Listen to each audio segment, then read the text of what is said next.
Hey folks, it's Ben. We're on a 1995 Chevy Lumina APV, or minivan if you will. This video is more for me to document how to do this for my next car. We're taking the headliner down, and to do that it's a pain in the butt. So you have to undo all the seatbelt mounting points. That's a T47 Torx.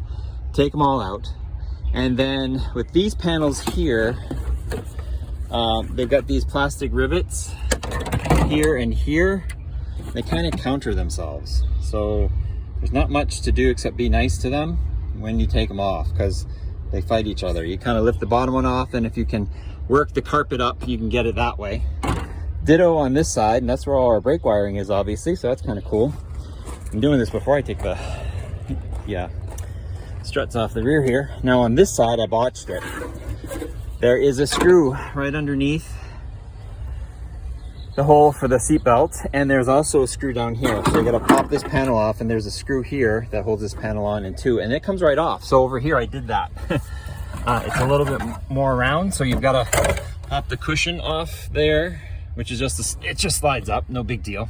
Just lift it up, and then there's a screw, and a screw, and it actually comes right off. So no damage on that. And you can see the air duct work, which is kind of cool. And now we're clear up there. I don't know of a good way to get these off. It's got these riveted units here.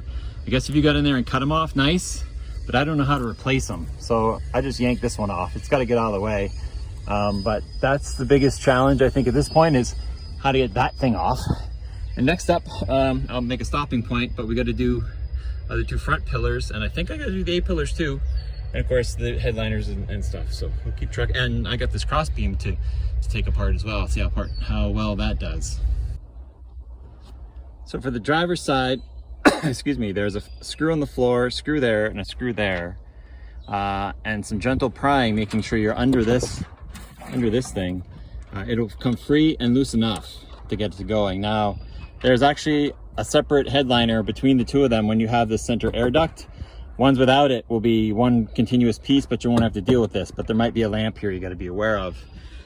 This side here, I had to be careful. There's a screw on the bottom. Was there a screw up front? Nope, there wasn't actually, but it does have the seatbelt captured. But the key with this is that there's a lip here, so you got to be. It tricks you. It just falls away. So that one's out. And then with the air duct, pop them out. They just pop out with a screwdriver real quick. There's a screw here and on the outer one, and then the two forward ones also have two 7mm screws. Those 4 screws are what hold the whole thing up. It just comes down. There's no catches or anything like that. And as I'm pulling this headliner down, I'm noticing I've got Velcro strips, so they must have been there for assistance to the assembly of the unit. So I figure I'm gonna run into, oh, I got this trim piece here too. Is it screwed in anywhere? I don't think so, but maybe. So I gotta figure out how to get this guy out, to get the back piece out. That's so far so good. Neat, more dealer stuff, or factory GM part number.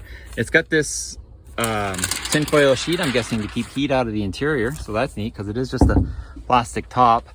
This guy was a pain. It's got Christmas trees that are notched like that, and they're counter. So like this one, these want to go this way and these want to go that way, so you're just gonna have to pop them out gently if you're not going to break that trim piece.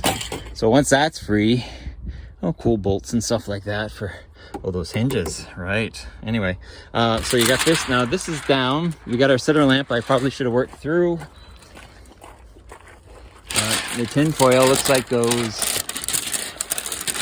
Oh, and then this right here is a cool radio antenna. That's awesome. So I'm stuck on this. Oh yeah, I'm stuck on that.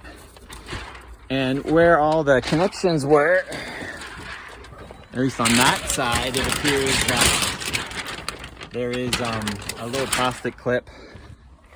So be gentle. I mean, when you're doing it yourself on your own car, you're going to be gentle, but there's that. But there's this guy up here that's doing something. Oh, it was Velcroed in at one point, but the Velcro is so tight. Must have popped it out of its, yeah, it popped it out of its little honeycomb there. So you might want to get in there with a knife or whatever, but probably want to restore that so that when you do put it back up, it's an extra part holding up the headliner. There's the air duct, plastic top, and that's it. Like the roof's on the other side of that. And then that's that side, and then this would be just like a regular headliner. I'm not gonna bother now that you got the front undone. Is there anything? Nope. It's as you would expect. Undo all those screws and probably the trim on the door. Yep, and maybe even that A-pillar would have to get loosened up. Velcro. There you go again. So there you have it. That's all you need to take that apart.